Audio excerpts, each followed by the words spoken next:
And we are live.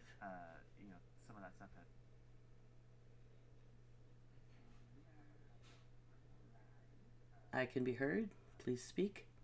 Hello, hello, hello, hello, hello, hello. This is Reverend Okay, Barney wait, here. wait. Hello, hello, hello, hello. All right, we can be both heard in the stream. Look at our levels here. I should move my mic closer to me, I think. Okay. Whoops. I was just pulling this up on Twitch on my phone so that I can view us and view the chat.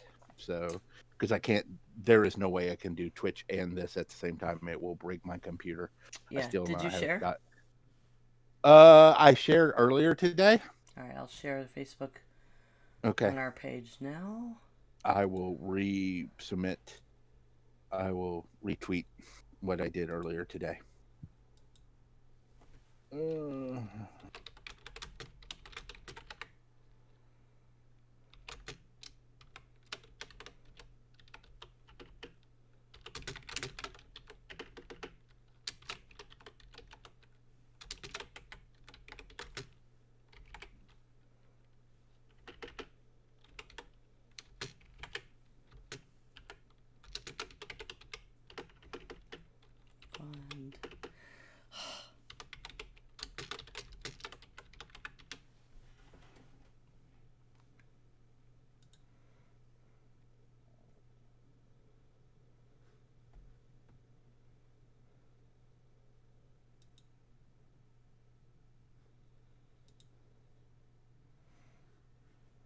okay. okay. All right. We good? All Yeah. right. Um,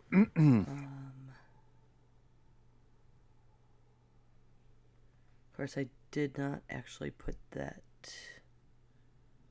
bumper on the gadget yet, but Okay. I'll add it later this time and I'll put it in after. That's fine. All right. We'll Ready? begin. Three, two, one. Paranoia strikes deep into your life. It will creep. It starts when you're always afraid. You step out of line. The man come and take you away. For What It's Worth by Buffalo Springfield. Those who died were justified for those wearing a badge, and they were chosen white. Some of those who work forces are the same that burn crosses, killing in the name of by Rage Against the Machine.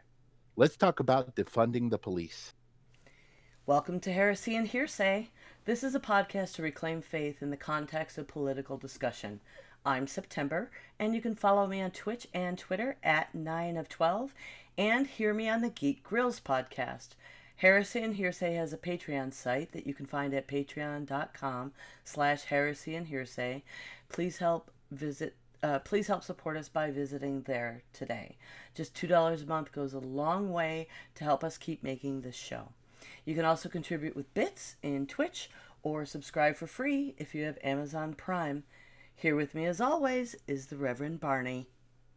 Salutations, true believers. I'm Reverend Barney, and you can follow me on Twitter at SethRothII, and you can follow the show on YouTube, Facebook, Twitter, and any podcast catcher. Just look for Heresy and Hearsay. Please like, share, subscribe, and follow us. Also, give us a review that helps others find us. We also have a new and improved website that you can listen to our past shows as well as find bios about each of us at www.heresyandhearsay.com.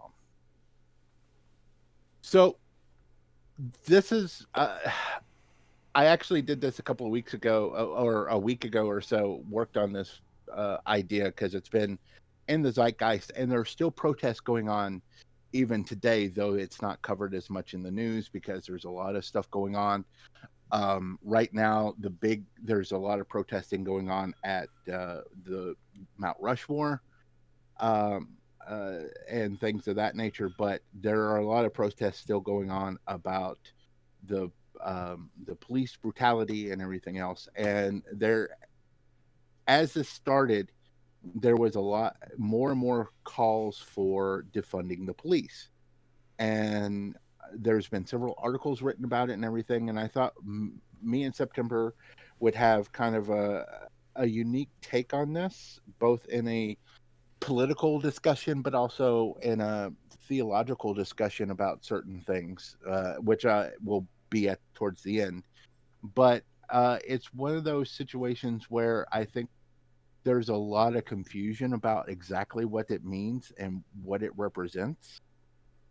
What it Yeah, people panic immediately. Like, but then who are you going to call? You know, if somebody breaks in your house and they have a gun.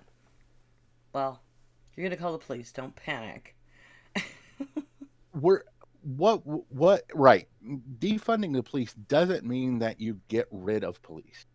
What it means is Well, usually it doesn't mean that, but until basically it's reallocating funds that were used for the police department for other projects that have been proven to lower crime rates, and lower the statistics, because it people turn to crime because they have nothing else, mm-hmm. because there's no other avenue for them, to get out of the poverty and to get out of the cycles that they're in. And so this is something that is easy, not easy, but this is something that they can latch onto because there's nothing else. Are those people out there that no matter what they're going to commit crimes because it's a quote unquote easy way? Yes, but the vast majority of criminals, those who are out there, if they were given an opportunity and given a chance, would not have turned to crime. In fact, there is a documentary that just came out recently, about Danny Trejo, the famous actor, who started out as a criminal, went to prison, um, because there was nothing else for him at the time. And when he kind of turned his life around and started being a drug counselor, is when he started working in Hollywood and became a actor that if you see him on screen, you know exactly who he is. But those opportunities weren't there for him, you know, when he was younger. And so he followed in the footsteps of his uncle and and followed the path of criminality. And that's what a lot of people do because there's no other out.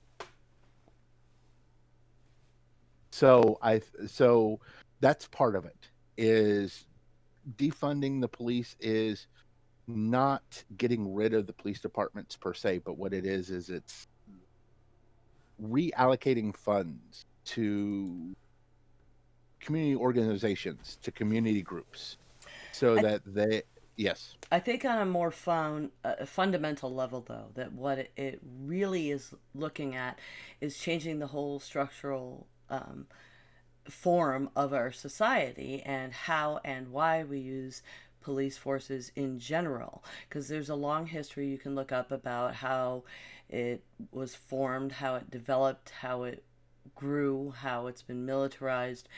And there are successful examples of completely abolishing police forces or unarmed police forces in other countries.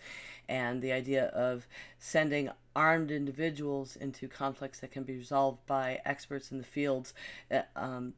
Police were initially a force to capture escape slaves and take them back, or Mm, to round people up to get them into the prison system so they could still be free labor even after slavery was abolished. I recommend everyone watch 13th, the mm-hmm, movie, talk about 13th Amendment. I've talked about it before, where basically there's an exception in it saying unless you've committed a crime. And so that created an economic dependence upon it. It continued the economics economic dependence of our country upon slave labor, and police forces were instituted, then government sanctioned, and have been increased to support that. So this is a defunding the police is just completely turning that on its head, where sending counselors and social workers to a domestic dispute, Hmm. sending, unless it's an inaction violent crime, send someone with relevant skills to deal with the situation.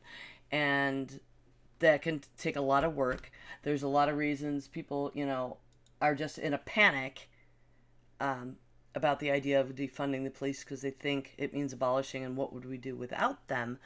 But the actual statistics about when they are actually needed to stop a violent crime in process is hugely skewed toward police are being sent to do jobs that they are not trained for, that they were not meant to do. They're historically oppressive, they're historically violent, the racism is systemic, they've been infiltrated, and we've tried to reform. There have been a lot of cuts, reforms, things have gone on, they haven't worked. Um, there are a lot of examples of reducing police force and funding more social programs, and crime drops when you have fewer police. So, yeah. Pardon me, it's an actual systemic issue in our country that we did this wrong. Let's fix it. Hmm. There are better Can't ways for people to deal with each other than I'm calling the cops. Right. I mean, uh, because the calling the cops has become weaponized. I mean, Mm-hmm. the same week that George Floyd was killed was that week that Amy Cooper, who has finally been indicted, by the way, um, was using that same thing. And you still, if you go on Twitter, I'm more of a Twitter person. So if you really want to, engage with me, I am definitely on Twitter a lot. But I do, there's a lot of videos out there of people weaponizing the police in very terrifying ways. If you are a person of color, if Yeah, you are a suicide margin, by cop. That's a yeah. thing. Is horrifying that we let this happen. Well, not just suicide by cop, but basically homicide by cop. Because if it's like the Amy Cooper thing is a prime example. She was calling and she was like, because this African American gentleman asked her to put her dog on a leash in a part of the park in Central Park that was a bird watching zone, and dogs chase birds and harm birds. So he was very nice the entire time. He never raised his voice. He was never antagonistic towards her or anything like that. And she called the cops and basically said, me and my dog is being attacked by this black man. And then by the end she was fake crying, oh my god, he's attacking me. Please send the police, hurry, and everything else. And it came, yeah, I mean, it was like, if this video hadn't come out, or if the cops had shown up with, and the video wasn't there and that video evidence wasn't there, you can only imagine what that gentleman had went through. Mm-hmm. And so it's weaponizing the police force against people of color. And it's And we're more of that. dumping funding to that instead of Mhm, dumping it. Like, what we want to do is reorder that. And I approve of this. To put it into quality of life issues. Take that money and these communities that are over policed and over surveyed. And if you don't think that exists, start driving through a black neighborhood every day and see how every single day there will be way more people pulled over for no mhm, reason. And I mean, just look it up. I see it all the time. um, because there's this assumption, and there are things that lend to that. Like, yeah, there might be more out of date registrations, and somebody's trying to get to work because of the poverty in those communities. So, put more, increase take the police money, and instead of buying some more a tank or a Humvee or more SWAT gear or AKs and all the just wild amount of chemical weapons and things they have now, put it into education, put it into housing, put it into drug addiction counseling, like fix the underlying issues with that money, and then you just don't need any more police. And if you fix the classist things going on in the separations of these communities, and they have someone that they trust that they can call when they have an issue, the police won't need all that money. They don't need it now, arguably, but I mean, of course, people are going to have many arguments against that about why they need it. But solving the underlying problem, like giving them more weapons, is worse than a band-aid. It's cutting, because they take money and they're cutting deeper into actual community needs that would prevent violent occurrences and other calls in the first place. Yeah. Here's what okay, so this went around, and it will be in our links. Moundsville, West Virginia, population around 8,500 people. On June 18th, there's a program that the U.S. government does where if you can pay for the shipping or pay to pick up the equipment or whatever, you can get surplus equipment from the government. Why there's surplus military equipment that we're giving to our police departments is another whole other thing. So this community of 8,500 people, who has 19 police officers, went and basically picked up a MRAP Humvee that can withstand bullets of 50 caliber. I have questions that mostly They're I have. going to have like an elephant problem. I'm wondering what kind of meth labs and the people that are guarding those meth labs, what the hell kind of firearms they're using.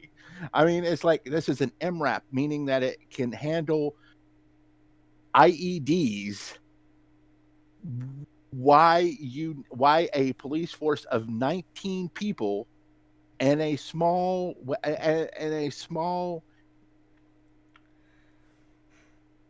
Community. gigantic, which in the video they're having to basically bring out from a like airplane hangar because it's so big. It's as big as a fire engine as far as the height and everything, and it's set up to where you can put a mounted machine gun on it. Why does any police department, I don't care if it's New York City, no, the police department needs something like this? You know, I don't understand. Explain this to me. Explain this to me, September. Why does a police department need that? Why? I haven't found any reasonable explanation that anyone has for that. I didn't. It's like, well, the government's giving it to us. Well, maybe we shouldn't have that much surplus of our military to where we're giving it to the cops, because it's not. And the article goes on. It's like, well, we also bought. In the past, we've also gotten a lot of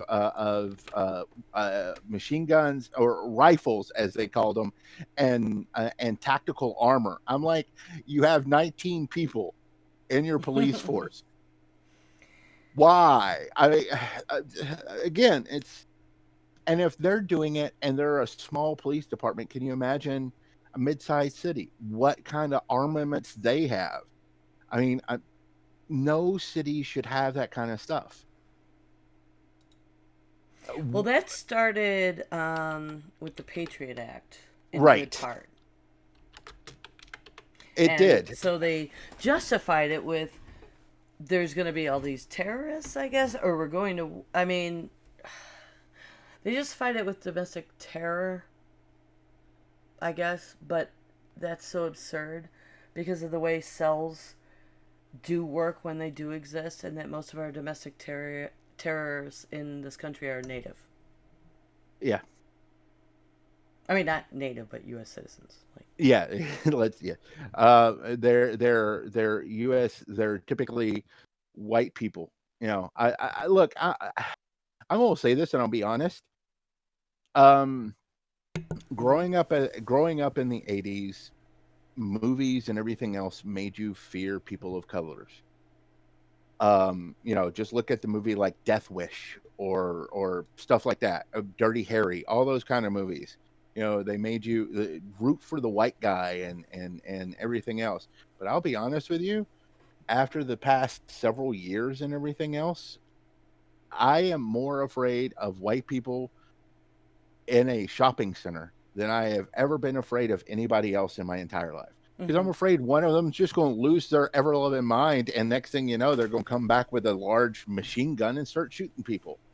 Yeah, I mean, how many meltdowns have you seen over just masks?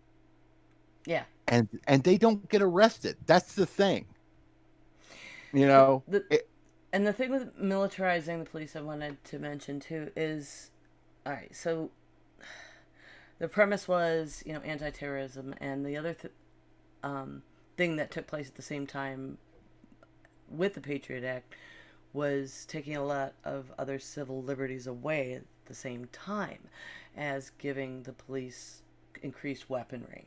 Um, Flashbang grenades, submachine guns. I mean, No and walk then it allowed in federal law sneak and peek searches, and which, no knock warrants as well. yes, and this has been used in a way that was already to circumvent like the protections that we have in our homes and of our privacy and to be searched, and it just opened this door for a police force to, because they're so localized, to take their already out of hand racist policies and use now the laws on their side for things like here locally until just some months ago, they had, well, everybody's heard of Stop and Frisk in New York. Here in North Carolina, they had the jump out, Hmm. where, I mean, just stopping people and having them jump out and doing illegal searches. And, the things that people think that only happens on TV, planting stuff on people. But I know people, I have talked to people in town when they had this jump out policy that, I mean, they were just rolling up on, if you're of color and walking around, they're going to roll up, they're going to say you were suspicious and, often rough you up, but ask Hmm. for ID. I mean, people talk about fascism and they use it too lightly, throwing it around. And like, of course I'm anti-fascism, because fascism is shit like that, and no one should be subject to that. So it militarized the people that were already doing that shit and gave them more actual legal permission to do it. And when they're in, and the other another big thing that is, well, it's not related to the Patriot Act, but I'm still, qualified immunity is another good reason to, Hmm. uh, I think, defunding the police. I think under the same umbrella, changing laws to make police officers prosecutable for crimes they commit while they're wearing the badge needs to happen. People don't realize they can do anything. They can lie. They can Hmm. lie about what somebody else said. They can lie about what they found. They can just make anything up, and it was in the line of duty, and it doesn't matter. And they can be investigated, fired, and rehired somewhere else. They can not, and no police department even has to tell you what they were investigated for. If they did it while they were wearing their badge, they're basically immune from the law, and that's broken.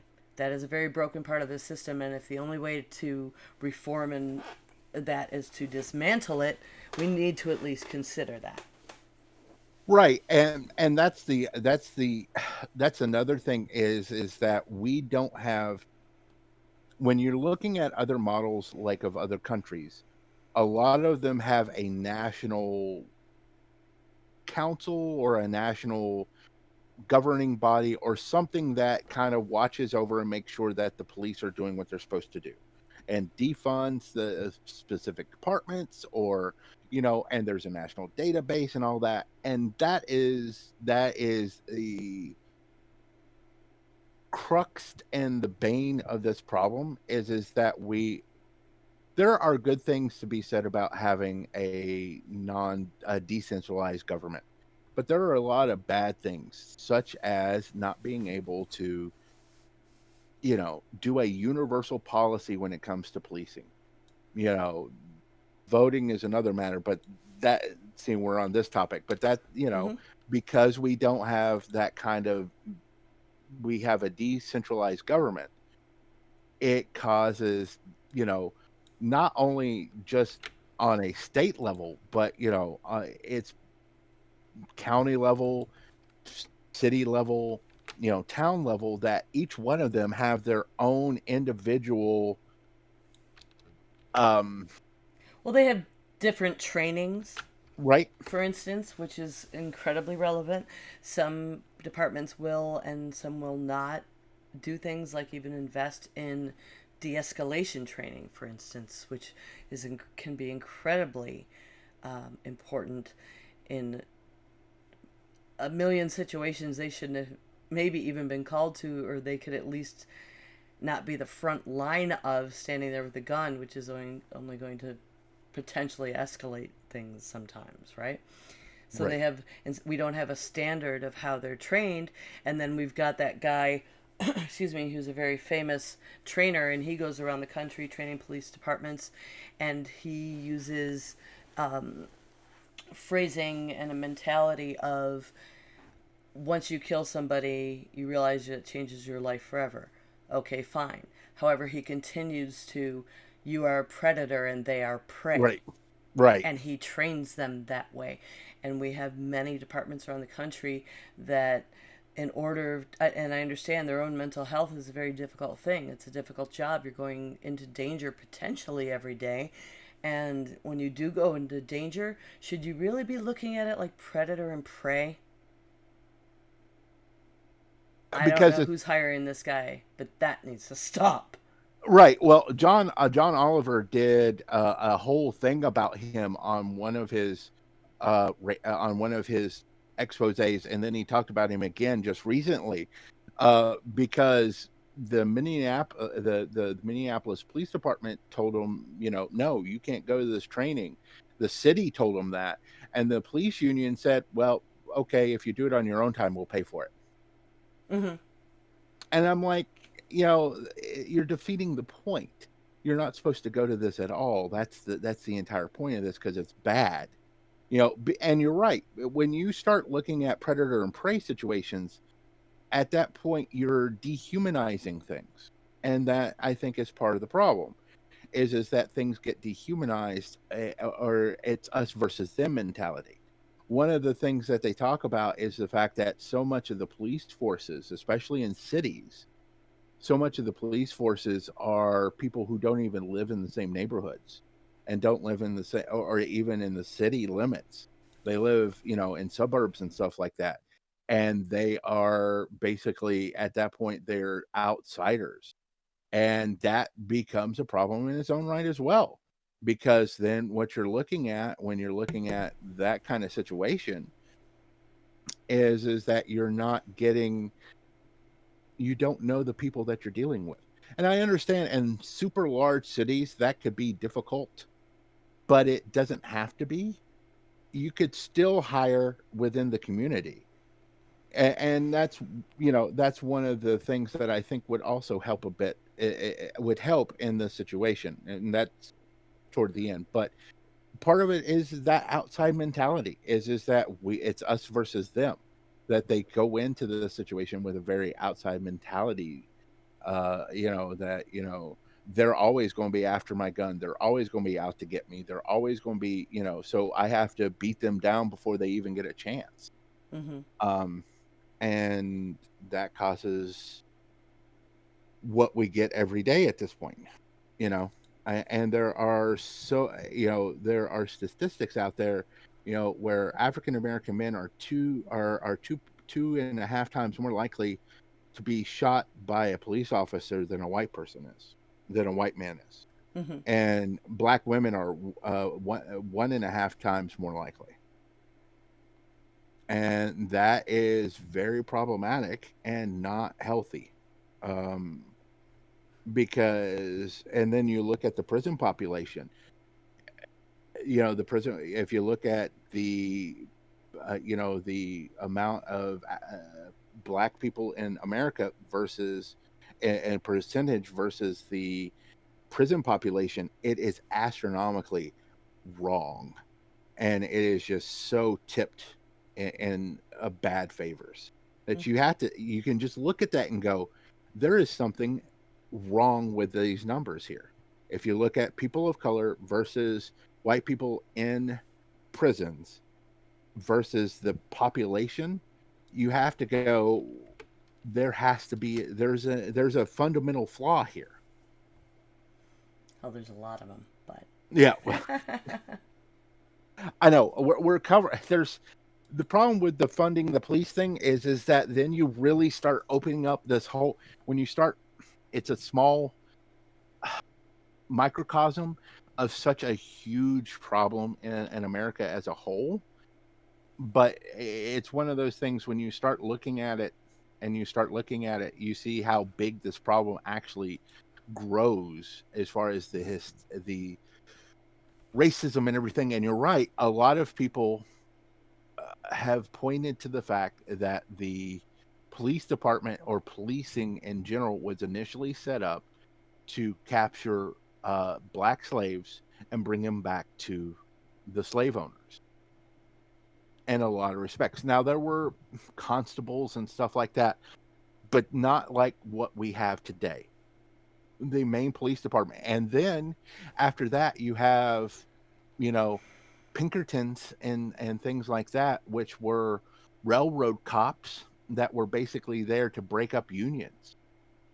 So it's never been, it was already being built on a bad foundation mm-hmm. to begin with. Um, and you can, there was a series done by Extra Credits about how London started their police force. And initially, the police force was a setup where they would get a bounty. It was basically a bounty situation, and basically a master criminal basically capitalized on that and would get money from the other criminals so that they wouldn't go to jail. And it took like almost 100 years of reform before it got out of this very corrupt system that was set up initially basically as a bounty system. And that's where a lot, if you look at the old West movies, it was the sheriffs were basically there to pay out people who went out and caught these guys, and they really didn't want a trial. They just wanted to bring back the bodies to show that they were dead so that it would be done. If you look at the old West movies and stuff like that, and a lot of that is bore out in history that is a lot more dirty than what was in the movies. That a lot of these criminals and stuff like that may have not actually been criminals. They were just on the wrong side of the tracks at the time, and they had a bounty on their head, and it's easier to bring someone dead than alive into town to collect their bounty. So, we've already had a lot of problems. Like I said, the police force was already built on a bad foundation. So if you have as a builder would say, if you have a bad foundation, you have to rebuild. Yeah, we can't do the few bad apples. Mm. Like, I'm so sick of that argument. Like, I know a good cop. Well, that's nice. But we Well, have numbers here. I know a good cop too. That doesn't mean that the rest of the cops that he's around are good cops as well. I mean, and And right. that he's steeped in this culture. That only now, like we're seeing in the news, right? Police forces are enacting rules about you actually have to, you're held accountable for reporting seeing an officer using force. Um, that you have to report that. Now, there are stories of cops who've reported a bad actor that they were working with, and they get punished because then you're a snitch, and that's the culture. And that culture, can it be changed? I don't know. Now we have these rules, but they want to use the word thug, but are you kidding me?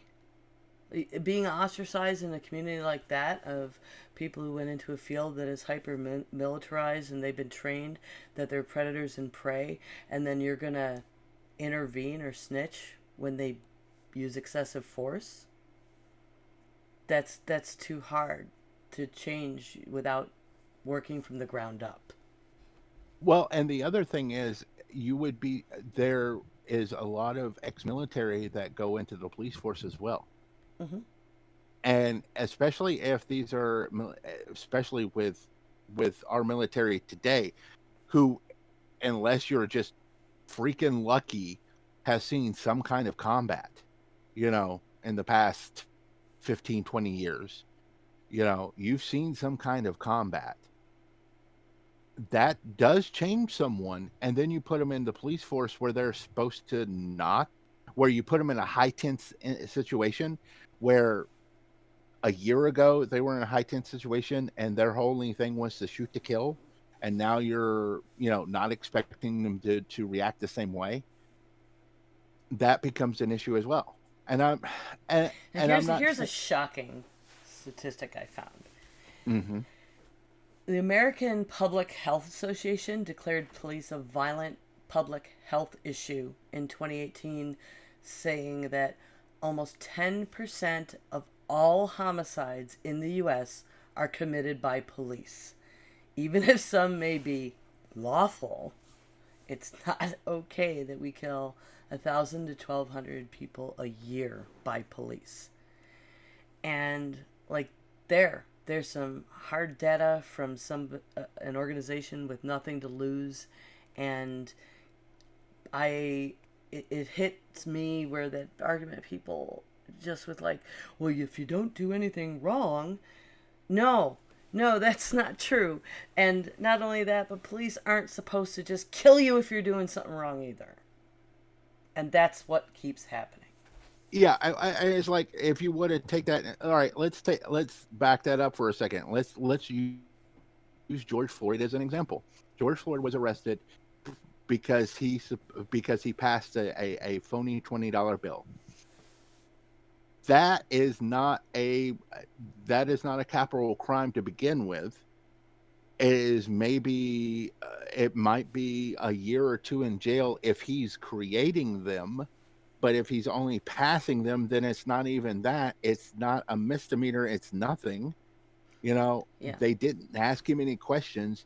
They just decided to execute him for passing a $20 bill. Well, and from my a really relevant point to our intended conversation here about that in particular, the George Floyd case, is that we're talking about defunding and just reforming or abolishing, completely.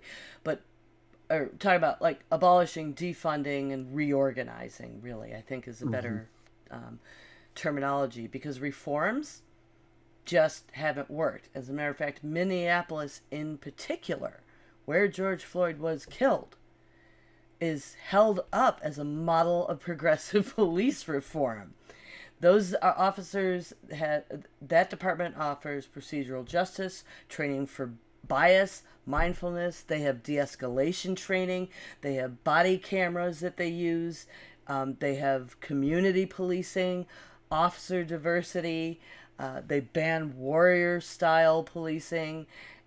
They have an early intervention system set up to identify problematic officers. They have mental health crisis interventions, and they've got reconciliation efforts in their communities of color. And George Floyd and 51 other black men, 15 American Indian men, 9 Hispanic men were killed by Minneapolis police between January 2000 and May 2020. And that's all the best reforms that people are talking about. That's all we need to do had been done there. Wait, you're saying in less than 5 months it's almost 100? No. Oh, okay. No, since that's 20 2000. years. Oh, okay. Less than yeah. Okay, I apologize. When you said that, it's like No, there were years I in there. it's like it's about to say, wow, that reform was really bad. It really No, no, didn't no. go well. I mean, you couldn't do all those reforms in that many years, but in the last Yeah, 20 years, they have included I every was talk- single one of those trainings and reforms, and there's still a lot of people being killed. I was Um, talking about the number of people of color that were killed. Was that between January of 2020 to May of 2020? no, Oh, okay, January okay, 2000 to May 2020. okay, all right, okay. So yeah, I mean, and it's not bad apples. It's a bad system, and it's a it's the tree. The tree is rotten, and it needs to come down, and we need to rethink this. You Yeah, know, that strange fruit meme just. mhm. Mm-hmm. Song What? made me cry to begin with, but Yeah. One of the things that you can look to, again, is a lot of places in Europe. And I know a lot of people are like, well, Europe, individual countries in Europe are small and they don't have the numbers and stuff like that. It's like, while this is also true, it could still be done on a state. Let's look at it as state by state level, and it could still be done in the same way. Okay. Yes, it may not be done nationally because or we can't agree on anything nationally. We can agree that we need to wear masks until we're almost all dying, but I'm sorry, but we started like there were initiatives started to do some of this. Actually, Obama started a commission, I want to say, about creating at least some national standards for policing. hmm And, imagine well, that. That's but gone. as soon as the Republicans came into office, they removed all of that. That's the thing. It needs to be something that can't be just because that was executive orders, and there needs to be something that is legislated, and that's going to be really hard to do. Um, I don't want to be a defeatist when it comes to the national government side of that, but I think state by state, if it's done on a state level first, I think then it can be nationalized second. Am I wrong in my feelings on that? If we can get like a state by state that is across the board the same, It's hard to say with this issue. Um, because state power things. I mean, that's what we're seeing with the pandemic, right? right? People are like, no, no, you got to leave it to the state. No, no, you have to leave it to the business owners. And so these national mandates were not put down because it violates my rights. And then the governor does it, even though there's precedent all the way to the Supreme Court about this is a national health emergency, so it goes to the state power. And then the government puts a mask order and it goes, my rights, it's against the Constitution. Like, oh my God, no. Educate yourself. It's not. So people are gonna have a problem with these changes either way, and inconsistent policing in particular can be another problem because like if you go from one state to another and your license they don't have reciprocity, for instance, right, and you Right. didn't know, and all of a sudden you're an unlicensed driver. So that's why some changes need to be done at a federal level. You can't know what the police are allowed to do in your city and understand what your rights are for instance, filming, and or I mean, obviously you don't want to be resisting, but search and seizure. If you leave those things up to state by state or county by county, and those programs, if you, which happened here, people state by state, county by county, city by city, use things in the Patriot Act to go, oh, we could just use that to get in this loophole and do an illegal, what would have been an illegal search and seizure. And people don't understand their own rights when it's too broken up into pieces like that. Mm. I just my only concern is I worry that it it'll never get done on a federal level, because like I said, it's really hard to get any kind of agreement right now, as fractured as our federal side is. That's But always the case passing any law anywhere. yeah, I know. And unfortunately, another thing leaving it to community by community to pass ordinance and laws is the uh, the word I'm looking for, the local population and the power they have, like a populist candidate of any sort, Mm-hmm. right? It's that kind of mentality where if you live in what is already a super racist community, for instance, Right. it's going to Yeah. be a lot harder to get any of those things passed. And that's where the problem is also concentrated.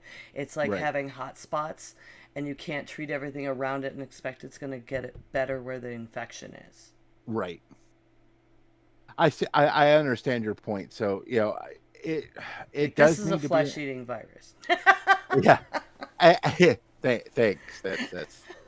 That's a visual I didn't need in my life. Thanks. But no, I understand. I get it, and I do understand, and I do feel that it needs to be a national thing. I just worry. I worry it won't get anywhere, because this is not the first time we've had this conversation. I mean, we've had this conversation for the past decade, at least, that I am fully aware of. As far as this conversation has been going on, and even before that, we both are old enough to remember the Rodney King situation, and he wasn't killed, and what that did, Mm-hmm. especially when those police officers were acquitted, and what that set off. So I'm just like, and it was a rightful thing to be done in some respects, because that community was so frustrated and so angry because they finally had evidence showing that this is what we deal with on a daily basis as Black people in this community. This is how the police treat us, and it did nothing for them.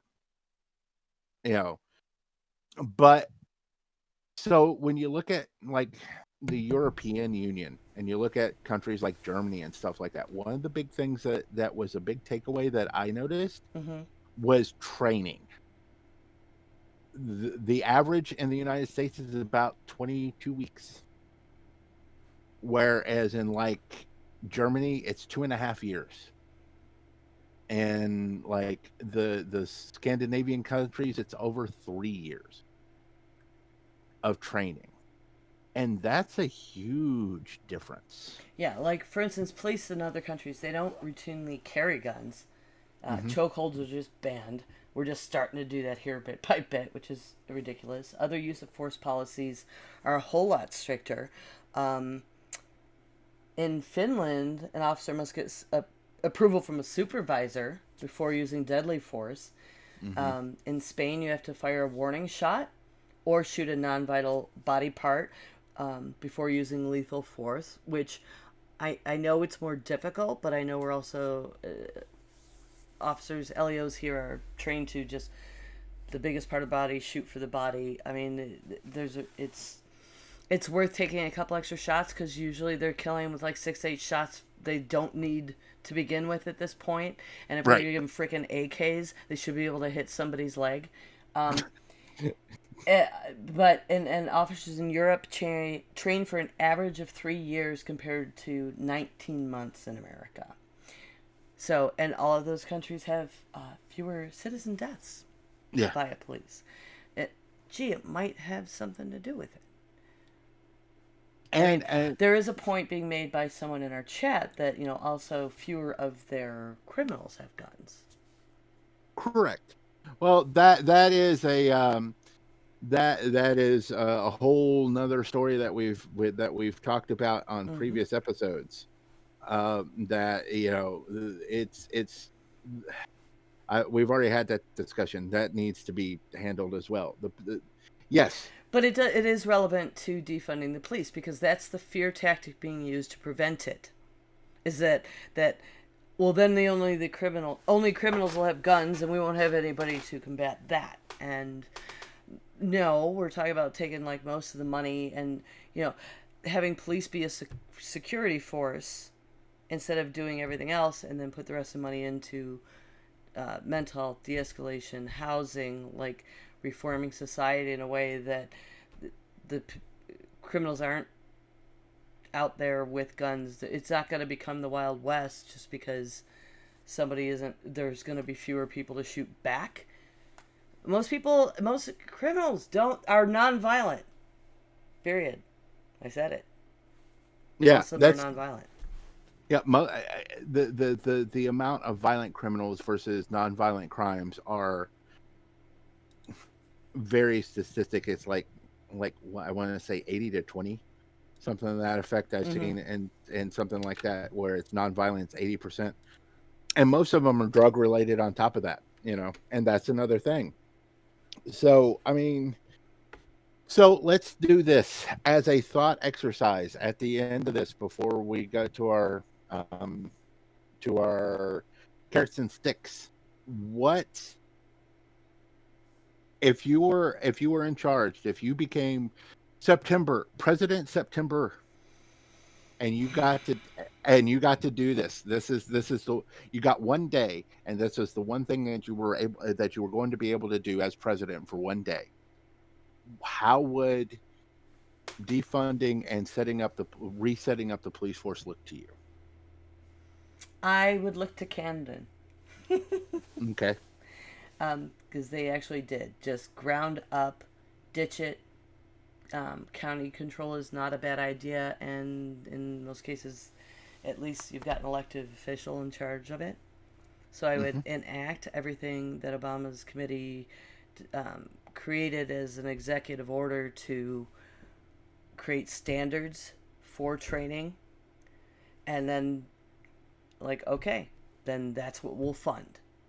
We'll fund that training. We'll fund an X number of people, and then the other funding the police was getting, and sell off those vehicles too, to immediately just dole that money out as grants to communities asking for them for the correct type of programs to balance the community away from policing directly and into public health, housing, etc. I look at it as kind of the police are there for the worst. How I see it, and I see it more as a kind of like a community situation. First off, every police department, as far as precincts would be concerned, would be a community police department. And that meant total community. That meant that as many of the officers as I could possibly get would be from the community itself. That means they know the people. They know. Well, yeah. I mean, but I would want them to disband and rehire. Right. And that would definitely be in there, that you have to be from the community you're invested in. That's something we didn't talk about before that I think is important. I do. I think that is extremely important, because if you get people that are from that community, that are in that community, they will take pride in that community and they will try to make it a better place. It's like I heard an argument somewhere. It's like, well, if they're from the community, they'll just let things slide. It's like, no, they want to make it better. They'll want to make it better, but there'll be ways that they can make it better without having to put people in jail. And that's been a wrong kind of defunding and stuff that has happened. I know you were around too. In the 90s, we had a lot of those community police centers popping up in, right, troubled neighborhoods, and then officers, they were from there and developing relationships there, and you didn't just have to go somewhere you maybe didn't have the transportation to get to even report anything. And when they all of a sudden had free reign to buy more grenades and rocket launchers and SWAT gear, they closed down those centers and bought military equipment. Right. Whoa. There needs to be some kind of oversight, not allowing prioritizing those community policing programs. Yeah, because I think the community policing programs is actually a very good thing, because it shows that these are guys and men and women from that community, and they're going And to be. Go yeah, ahead. and that's something that if you completely abolish and then reform Hmm. into, you would kind of have that instead of what we have now. Like Right, little local community forces for those things. and, on the same thing, and that way, you have. Because I mean, even back when when I think, at least when I was a kid and everything else, in bigger cities, when you had those local community cop, you knew who the cop was. They lived in your neighborhood. They shopped at the same grocery store and everything else. You knew who they were. Um, the other thing I would definitely do is what you said, is I would put a lot of money into community housing, community drug rehab, all this kind of stuff. Community education, to help people better themselves. Create trade schools or whatever, so that people could learn a trade. The other thing I would do, and this is more criminal reform than just police reform, but I would also make it easier for people who have been in jail to get jobs, or have it to where they can, like, work at the Well, they've transition programs, that's all right, DSS that's underfunded and it doesn't get done. It gets put on police and probation officers instead. right, Re-entering the and community, housing issues, that's in the housing funding problem. right, and then also mental health issues, and mental health hospitals, and I mean, like, legitimate decent hospitals, not like just some place to put them, but like places where they can get treatment and everything else. Yeah, I thanks, Reagan. Yeah. Whew, It's I know. great. Just a homeless problem and a mental health crisis at the same time.